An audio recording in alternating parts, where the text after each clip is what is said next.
The 1970s were the decade when rallying became serious. The World Rally Championship was founded, manufacturers started throwing big money at it, and the cars went from lightly modified road models to purpose-built monsters.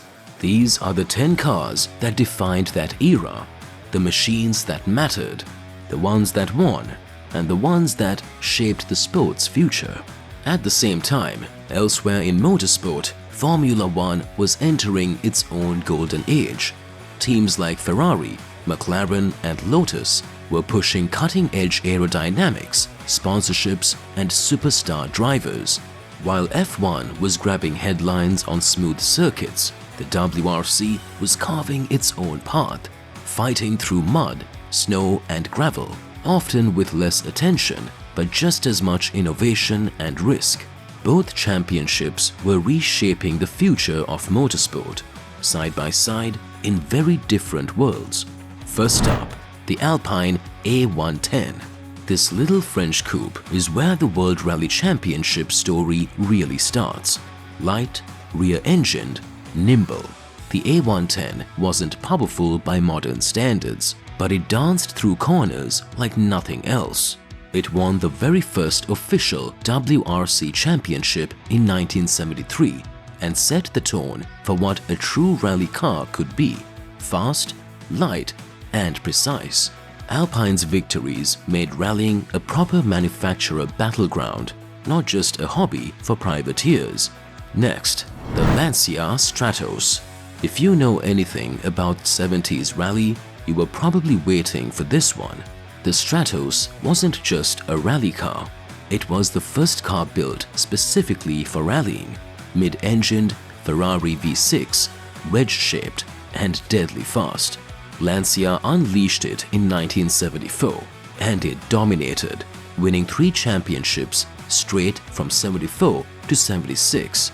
It had quirks: terrifying handling at the limit, shaky reliability, but when it worked, it destroyed the competition. No car in the 70s was as purely aggressive or iconic as the Stratos. Then there's the Ford Escort RS 1600.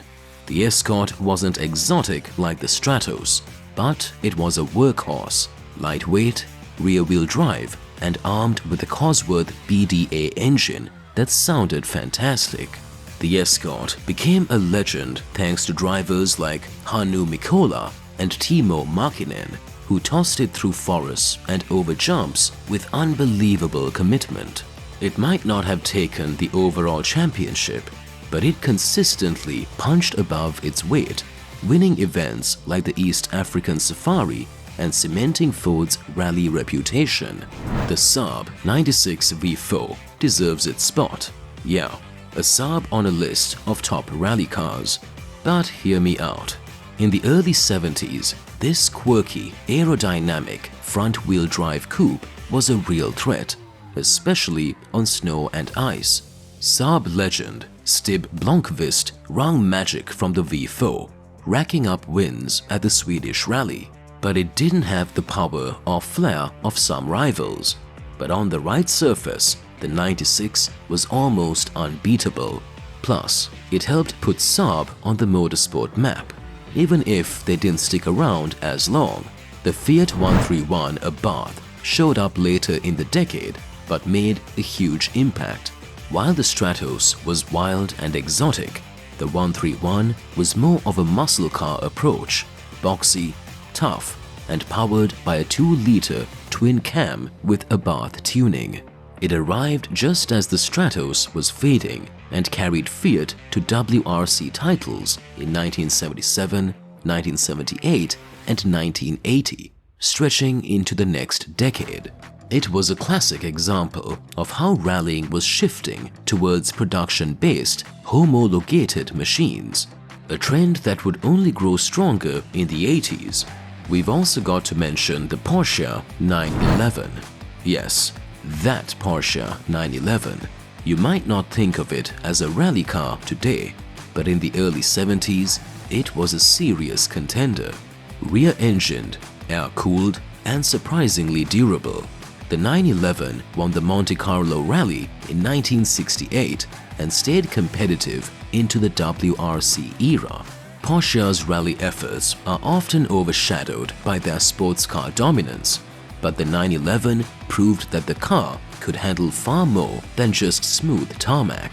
It's one of the few cars on this list that's still instantly recognizable on today's roads. Another underappreciated hero is the Datsun 240Z. While the Europeans were battling in Europe, Datsun was quietly building a reputation in brutal endurances rallies like the Safari. The 240Z was tough, fast and reliable, with its straight six pulling it through some of the roughest terrain on Earth. It didn't dominate the WRC calendar overall, but in the African events, it was a major player and helped cement Nissan Datsun's long rallying heritage. Let's not forget the Opel Kadett GT/E. Lightweight, rear drive and affordable, the Kadett wasn't the flashiest car, but it was incredibly effective in the hands of privateers and factory drivers alike. It laid the groundwork for Opel's later success with the Manta and Ascona, and it showed that you didn't need a massive budget to compete. The Kadett's simplicity made it a favorite among drivers who valued balance and sharp handling over brute force. The Peugeot 504 Coupe deserves a mention too. Peugeot may be known today for their front-wheel drive hatchbacks, but in the 70s, they were winning big with the 504 Coupe in tough African rallies. Its rugged build, rear-wheel drive setup, and torquey engine made it a weapon on long, punishing events like the Safari and Ivory Coast Rally. It wasn't flashy, but it was tough, and toughness counted for a lot when the WRC calendar included some truly brutal events. Finally, the Citroen DS21. Yes, the spaceship-looking French sedan. This was a car that seemed completely unsuited for rallying, with its soft hydro-pneumatic suspension and luxury car body, but on rough rallies like the Monte Carlo, it was incredibly effective. The suspension soaked up bumps that shattered other cars, and the DS took multiple Monte wins thanks to clever engineering and sheer persistence. It's a reminder that in the early days of the WRC, you didn't have to look like a rally car to be a rally car. So that's the roundup. 10 cars that each, in their own way, shaped the face of rallying in the 1970s.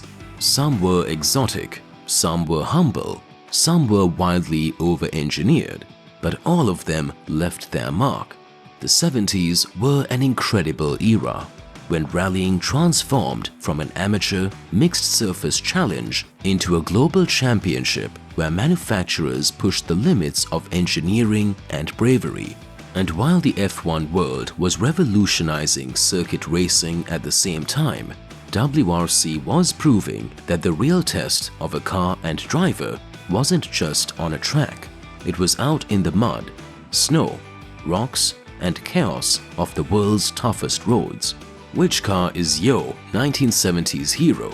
If you like this, you should check out our top 10 greatest cars from the 1980s.